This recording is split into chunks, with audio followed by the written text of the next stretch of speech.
Namaste dosto. I am PN Murthy. How are you all? Expecting all are very fine with your family members. And today I am going to explain about rule of accounting in modern approach. Already we discussed in some classes about the rule of debit credit, that is golden rule of accounting on the traditional approach, that is personal account, real account, nominal account. Clear? And due to passage of time, some new modern approaches also became. So that is known as rule of debit credit under modern approach. Okay. So in this approach, it is divided. The total accounting transactions are divided into 5 categories. That is capital, assets, liabilities, incomes, and expenses. So capital.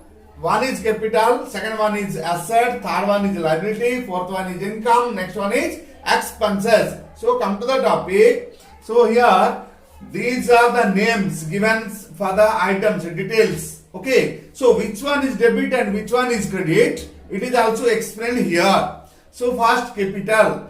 When increases in capital will be increases, then it should be credit. When capital is decreases, it should be debit. Let an example, the entrepreneur just reinvested some amount of money, means the enhancing or increasing the capital or investing, additional investment made in the capital.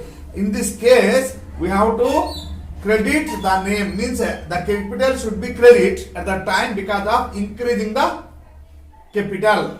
Okay, if capital decreases due to the modification of the business, okay, internal reconstruction, it is saying that internal reconstruction made, so all assets value will reduce, then automatically capital value also be reduced. So at that time the capital account should be debit. When capital comes down, that is known as debit. Internal reconstruction arises in the business. At that time there may be a chances of reducing the value of assets. At that time the capital value comes down. So what amount of capital comes down, that should be debited. Means the capital account debit at that time. Okay, thereafter go to assets. So assets means the properties of the business. If the assets value is increases, asset value is increases, okay, asset value increases or new assets comes into the business, assets are increases or new assets comes into the business, then assets are increases, so automatically it should be debit. It should be debit with asset account. Let the asset name is given, machinery, plant, etc. When purchase of machinery means machine comes in, the value of asset will increase. At that time, here the asset value will increase, that means it should be debit. And when assets are comes down, how can be possible? Means the sale of assets, okay, or payment of cash or payment of check. Okay, so in this case, let the assets are increases, then it should be debit, and if assets are decreases, then it should be credit. Example, paid cash to Ramesh. So cash goes out, means assets goes out, assets comes down. At the time it should be credit, means cash account is credit. Okay, on the same way, a debtor is there. That means goods sold on credit. That means debtors are increases now. So debtors are increases now. Debtors are assets for the business. So at that time, the debtor name, or you can write debtor or its name, should be on debit side. Clear? Now we are discussing about liabilities. Liabilities, that means any amount of money due from the business to outsiders are known as liabilities.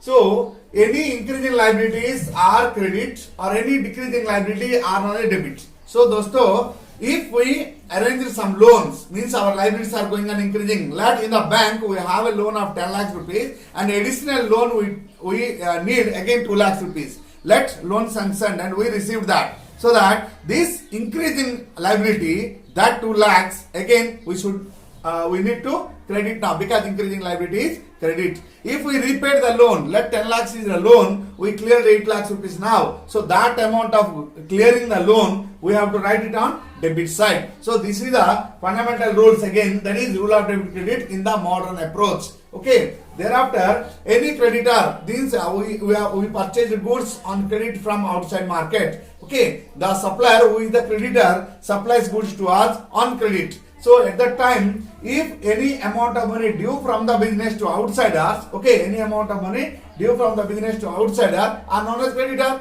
So if credit is going on increasing, then it should be credit. And if we recover, if we recover the means if we repay the loan, then it is known as debit. Clear? Increase in credit is known as credit side, and decrease in liabilities is known as debit. Means increasing liabilities is known as credit and decrease in liabilities is known as debit. Thereafter go to income side.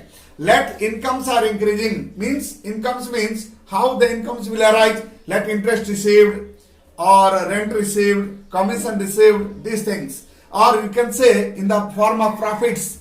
Okay, profits also increases. Then these are known as credit now. Okay, increase in income or increase in profits are going under credit side, or decreasing income or decrease in profits are going under debit side. Remember this very important things. We can need to know. Means we need to know these all for preparation of journals, etc. Without this, journal preparation of journal is impossible. Without this, preparation of journal is impossible. Thereafter, expenses. From expenses point of view, any expenses means increase in expenses is debit and decrease in expenses is credit. Clear?